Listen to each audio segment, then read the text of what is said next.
ফুটান্ত গরম জলে 2টা ডিম দিয়ে সুন্দর আজকে একটা রেসিপি তোমাদের সাথে শেয়ার করতে চলে আসলাম। হ্যালো হাই এভরিওয়ান, তোমরা কেমন আছো সবাই? আশা করি সবাই ভালো আছো। তো 2টা ডিম দিয়ে আজকে মজাদার সুস্বাদু একটা খাবার বানাবো।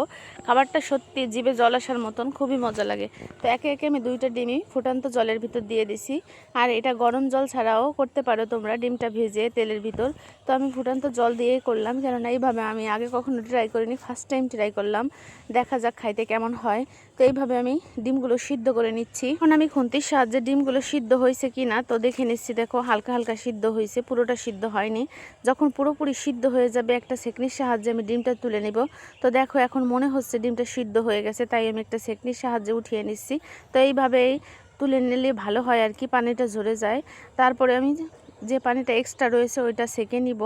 আর এই সেকা পানিটাই কিন্তু আবার পরবর্তীতে দিয়ে দিব। তো যাই হোক, এখানে আমি 3টা আলু নিয়েছি আর নিয়েছি 5-7টার মতন পেঁয়াজগুলো আর আলুগুলো কেটে নিচ্ছি একে একে। তো বটি দিয়ে কাটতে কিন্তু ভীষণ ভালো লাগে, কেননা আমরা কিন্তু বটি দিয়ে কাটতে অভ্যস্ত, ছুরি এগুলো দিয়ে আসলে কাটতে আমাদের ভালো লাগে না, আর আমরা পারিও না ভালো করে। তো এই বটি কিন্তু বাঙালির সেরা বলতে পারো। যাই হোক, সুন্দর এই বটিটা পেয়ে যাবো আমাদের দোকানে, চলে আসতে পারো তোমরা আমাদের দোকান থেকে। মকসুদপুর বাজার আমাদের দোকান। আমরা কিন্তু অনলাইনে বিজনেস করি না, অফলাইনেই আমাদের বিজনেস, তোমরা চলে আসতে পারো। তো এখানে শুধু দা বটি না, সবটাই পাওয়া যায়। তো পেঁয়াজ আর মরিচগুলো আমি কেটে নিচ্ছিলাম, সাথে আলুও কেটে নেওয়া হয়ে গেছে। এইভাবে আমি একে একে সব সবজিগুলো কেটে নিয়েছি। তো এই রেসিপিটা তৈরি করতে কিন্তু বেশি কিছু উপকরণ লাগে না, কেননা এটা যে কোনো মানুষ খাইতে পারে।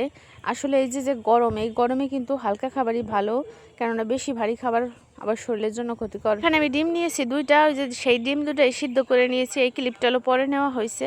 তো এখানে দেখো ওই যে সামান্য উপকরণ দিয়েই কিন্তু মজাদার রান্নাটা রানবো। আর বাচ্চারা কিন্তু অনেক পছন্দ করে, বিশেষ করে আমার বড় বাবুটা ভাত খেতে চায় না, কিন্তু এরকম মজার কিছু রান্না করে দিলে সে ভীষণ ভালোবেসে খায়। তো এখানে পেঁয়াজটা আমি সরষের তেল দিয়েছি প্যানে, তারপরে পেঁয়াজটা দিয়ে ভেজে নিচ্ছি। এখন নুন আর হলুদ, সাথে যা আলু কুচি আর মরিচ যেটা রাখছিলাম সেটাও দিয়ে দিব। তো এইগুলো দিয়ে সুন্দর করে মাখামাখি করে নিতে হবে 5-7 মিনিট। আসলে যে কোনো রান্না কিন্তু সময় লাগে করতে।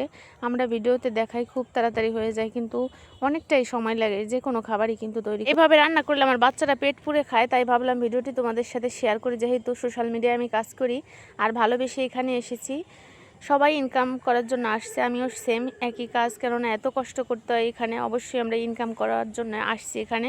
তাই সবাই একটু লাইক কমেন্ট করবেন, ভিডিও দেখবেন।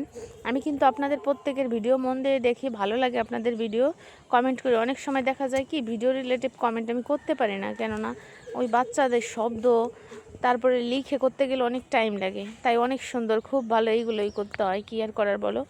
যেহেতু ছোট্ট সংসার আছে আমাদের সবারই, কম বেশি সবাই সাংসারিক, কেননা এখানে ফ্রি হয়ে খুব কম লোকই কাজ করে। তো সবাই ভালো থেকো, সবাইকে অনেক ধন্যবাদ।